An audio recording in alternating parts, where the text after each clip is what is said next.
L'histoire du cinéma en Haïti a commencé presque au même moment que dans tous les autres pays du monde. En 1899, 4 années après la première projection des Frères Lumière à Paris, un de leurs émissaires, Joseph Philippi, se rendait en Haïti pour faire des projections au petit séminaire du Collège Saint-Martial. Il en a profité pour filmer un incendie à Port-au-Prince. À partir de 1914, le Parisiana ouvre ses portes. C'est la première salle de cinéma et de théâtre, environ 500 places, qui a existé dans le pays. En 1933, le Ciné Eden ouvre ses portes au Cap-Haïtien. L'année suivante, c'est le tour du Paramount à Port-au-Prince. En 1935, celui du Rex Théâtre. Ricardo Widmayer, pionnier de la radio, l'a été aussi pour le cinéma. C'est lui qui assure au début des années 50 la réalisation et la projection au ciné Paramount des actualités filmées. Il produit avec Édouard Guilbeault « Mais je suis belle ». Jean-Dominique, auteur du commentaire, prête également sa voix à la narration. Le son est assuré par Herbie Widmayer qui n'a alors que 15 ans. Par la suite, Emmanuel Lafont, Édouard Guilbeault et Prosperi réalisent de nombreux reportages sur les événements sportifs, politiques et touristiques, souvent sous la direction de Ricardo Widmayer. 4/5 de la population. Pendant le régime de Duvalier, malgré l'existence d'une vingtaine de salles à Port-au-Prince et d'une salle dans au moins chaque ville de province, la production d'images filmées par les Haïtiens a été d'une extrême pauvreté. C'est ainsi que se produisent en tout et pour tout 4 films. Ma Palénette, 1976 par Raphaël Stein, Olivia, 1977 par Bob Lemoine, Échec au silence mais qui n'a jamais été montré, et Anita en 1980 par Rassoul Labuchin. Ce film a été réalisé pour être projeté à nos compatriotes qui travaillent dans les... Dans la diaspora apparaît un cinéma de dénonciation de la dictature.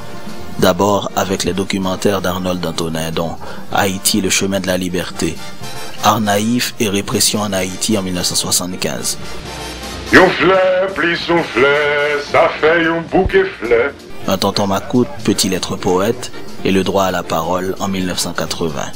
Canamer, réalisé par Paul Arcelin, est sorti en 1983. Après la chute des Duvalier, apparaît un nouveau cinéma militant, cette fois-ci de fiction, avec Haitian Corner, 1989, et L'homme sur les quais, 1992 de Raoul Peck. Après 1986, alors que les salles commencent à diminuer, apparaît un cinéma fait en vidéo avec de nombreux réalisateurs producteurs, dont Rénal Delerme, Jean Gardy Bien-Aimé, Richard Sénécal, Réginald Lubin, Camille Moïse dit Carmelio, Jean-Claude Bourjoli, Patrick Barthelmy, Richard Arens, Mora Junior et bien d'autres.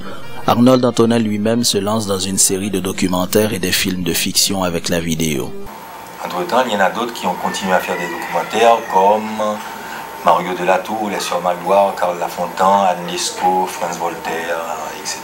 Aux environs des années 2000, il y a un boom du cinéma haïtien. Avec 20 longs métrages de fiction par an, on parle de Haïti-Wood, comme Hollywood et Bollywood. Le public haïtien de l'intérieur et de la diaspora est enthousiaste de voir ses propres images sur les écrans.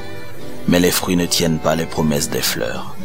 Sous l'effet conjugué de l'insécurité politique, de la piraterie sous toutes ses formes, copies de DVD, projections illégales, le bébé meurt dans l'œuf. En décembre 2009, un mois avant le tremblement de terre du 12 janvier, on ferme l'Impérial, la dernière salle de cinéma à Port-au-Prince. Cependant, ceux qui croient au cinéma continuent à faire des films. Certains d'entre eux ont remporté de prestigieuses récompenses dans des festivals internationaux.